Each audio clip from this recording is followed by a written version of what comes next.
नमस्कार, मी निखिल प्रभाकर राहकर आपल्या चॅनलच्या नवीन व्हिडिओमध्ये तुम्हा सर्वांचं स्वागत करतो. फ्रेंड्स, आजचा आपला विषय आहे माइंडसेट म्हणजे ग्रोथ. मित्रांनो, आता तुम्हाला सर्वांनाच माहिती होतं की आपल्याला डेव्हलपमेंट हवी असते लाईफची, आपल्याला सगळ्यांना लाईफची ग्रोथ पाहिजे असते. पण आपल्यापैकी बरेच जण काय करतात, ग्रोथचा विचार करतात पण त्यांचा माइंडसेट सोडण्याची, माइंडसेट बदलण्याची तयारी नसते फ्रेंड्स. तर आणि मग आपण काय म्हणतो की वेळ नाही आली, संधी नाही आली, सपोर्ट नाही भेटला. आणि खरं जर पाहिलं मित्रांनो, तो माइंडसेट जर आपला जो असतो तोच मेन असतो. आणि जी ग्रोथ असते ती बाहेरून येत नसते फ्रेंड्स. जी ग्रोथ असते ती आपल्या डोक्यातच अडकलेली असते. आणि ती का अडकलेली असते? कारण आपण त्या माइंडसेटने विचार करत नाही. तर मित्रांनो, माइंडसेट म्हणजे काय आपण हे सध्या पहिल्यांदा पाहू की माइंडसेट म्हणजे आपण एखाद्या परिस्थितीकडे पाहतो कसं, आपण त्या परिस्थितीला घेऊन कसा विचार करतो, हे म्हणजे माइंडसेट. तर आता एक उदाहरण मी देतो की जसं प्रॉब्लेम जर आपल्या लाईफमध्ये आला तर त्या प्रॉब्लेमला आपण फेस करतो की त्या प्रॉब्लेमपासून आपण दूर पळतो. हा आपला माइंडसेट ठरवतो फ्रेंड्स. जर आपला माइंडसेट वीकर असेल, निगेटिव्ह असेल, तर ज्या व्यक्तीचा माइंडसेट निगेटिव्ह आहे, वीक आहे, ती व्यक्ती त्या प्रॉब्लेमपासून दूर पळण्याचा प्रयत्न करणार. पण जर तुमचा माइंडसेट पॉझिटिव्ह असेल आणि तुम्हाला त्या गोष्टीचा सामना करण्याची तुमची तयारी असेल, तर तो एक पॉझिटिव्ह माइंडसेट आहे. आणि मग तो माइंडसेट तुम्हाला हेल्प करतो की कसं आपण पुढे जातो. ज्या माणसाचा माइंडसेट ग्रोथशी रिलेटेड आहे, तो माणूस विचारतो की मी ह्या गोष्टीचं कसं करणार आहे. ठीक आहे, ओके, हा प्रॉब्लेम आहे ना, मी याच्यातून बाहेर कसं पडू शकतो, याच्यासाठी मला काय करावं लागेल, how I will find it the solution of the problem. Okay, या आणि जो माझ्यासमोर प्रॉब्लेम आला आहे तो का आला आहे, माझं काय चुकलं, मी यातून काय शिकू शकतो. तर मित्रांनो, माइंडसेट ग्रोथला कशी मदत करतो हे आपण पाहूया. तर माइंडसेट आपला रिस्पॉन्स बदलतो फ्रेंड्स.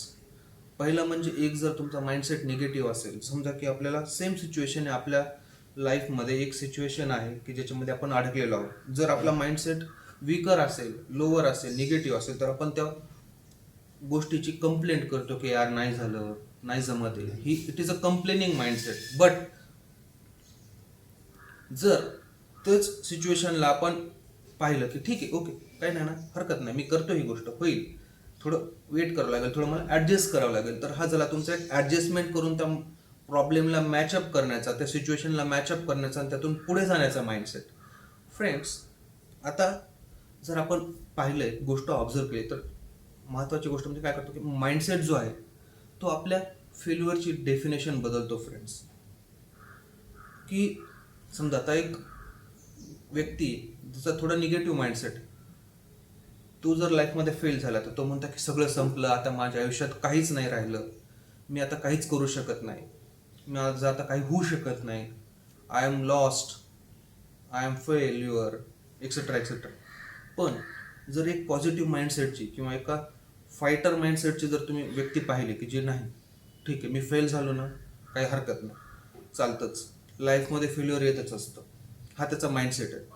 मग हे फेल्युअर का आलं, तो त्याची स्टडी करतो, त्याचं ॲनालिसिस करतो आणि त्या फेल्युअरला त्याच्या झालेल्या चुकांचा फीडबॅक म्हणून ती व्यक्ती घेते.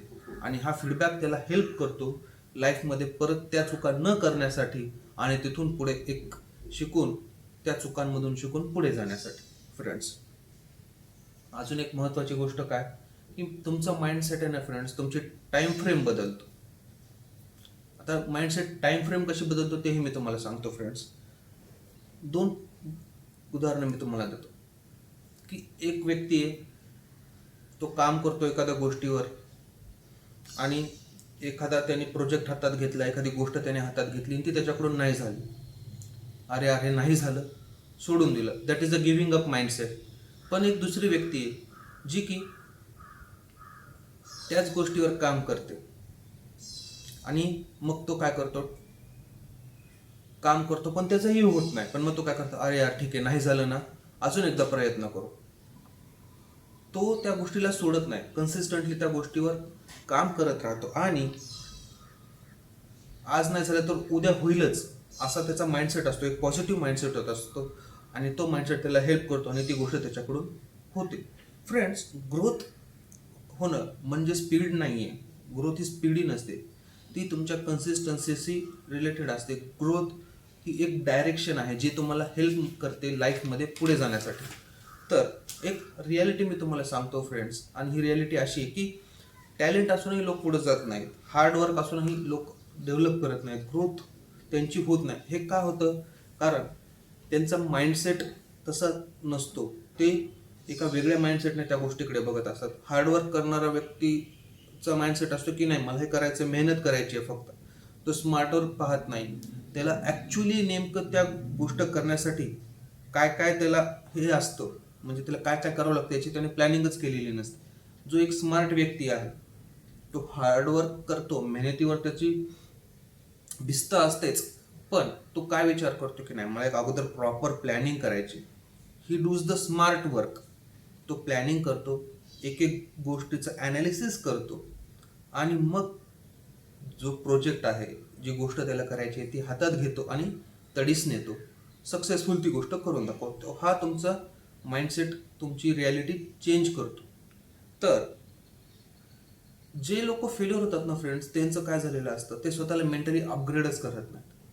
दे just believe on their hard work and their daily routine, ज्याला आपण काय म्हणतो की एक ते असतं ना, आपण म्हणतो की एका टाइम फ्रेममध्ये ते अडकलेले असतात. त्यांचं रुटीन त्यांना सोडायचं नसतं, आणि ते त्यांना मग डेव्हलप होण्यापासून त्यांचा माइंडसेट फिक्स झालेला असतो की मला सकाळी हे करायचं आहे, मग मी हे करणार, मग हे करणार, आणि ओके.